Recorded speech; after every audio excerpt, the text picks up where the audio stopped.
Picture this, the Red Sea, a major artery of global trade, suddenly becoming a new battleground.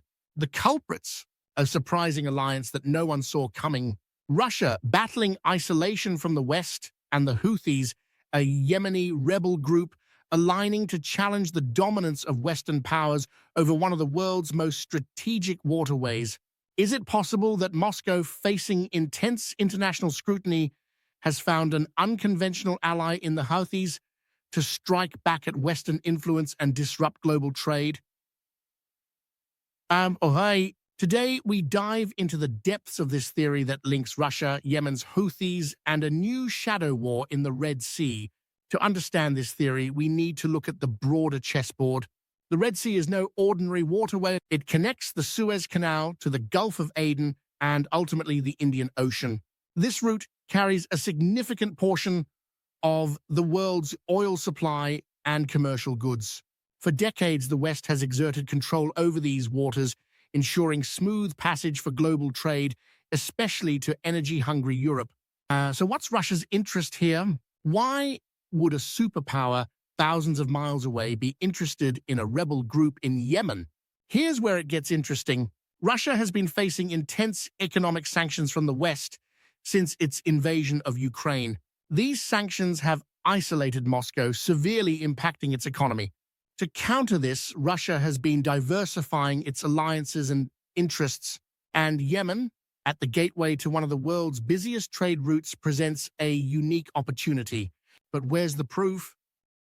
Are there concrete signs of this alliance? Recently, Western intelligence sources have hinted at unusual military movements in Yemen, with some speculating that advanced drones and missile technology in the Houthi arsenal could be of Russian origin. While it's difficult to confirm, this theory proposes that Russia could be arming the Houthis through third-party channels, making it harder to trace the origin. So what's the endgame? Why would Russia and the Houthis form an alliance? Here's the theory. Russia wants to weaken Western control over the Red Sea, creating instability that forces the West to negotiate with Moscow over sanctions. The Houthis, meanwhile, benefit by getting stronger militarily and establishing themselves as a significant force against Saudi Arabia. Naturally, if this theory holds any truth, the West would be deeply concerned. Western intelligence agencies are already on high alert, monitoring any unusual activity in the Red Sea and the surrounding regions.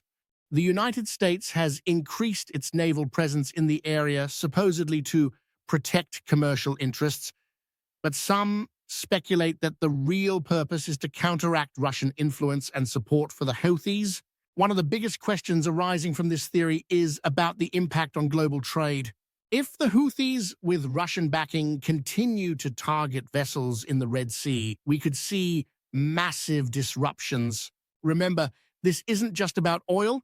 A significant portion of Europe's food, consumer goods, and electronics also pass through this route. Of course, every theory has its critics. Some analysts argue that there's no concrete evidence of a Russian Houthi alliance and that these speculations are merely propaganda. They claim that Russia, already stretched thin due to its involvement in Ukraine, wouldn't risk antagonizing the West further by meddling in Yemen. Whether this theory is true or not, it's undeniable that the Red Sea is becoming a hotspot for geopolitical tension. If there's even a hint of Russian involvement in supporting the Houthis, it marks a new phase in global power struggles.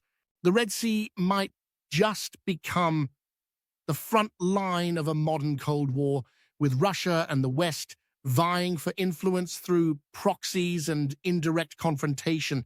So what do you think? Is this all just a conspiracy theory, or is there more to the Russia-Houthi connection than meets the eye? Could Russia be using Yemen's Houthis as a pawn in its chess game against the West? Leave your thoughts in the comments below, and don't forget to like, subscribe, and hit that notification bell for more deep dives into the world's most controversial topics.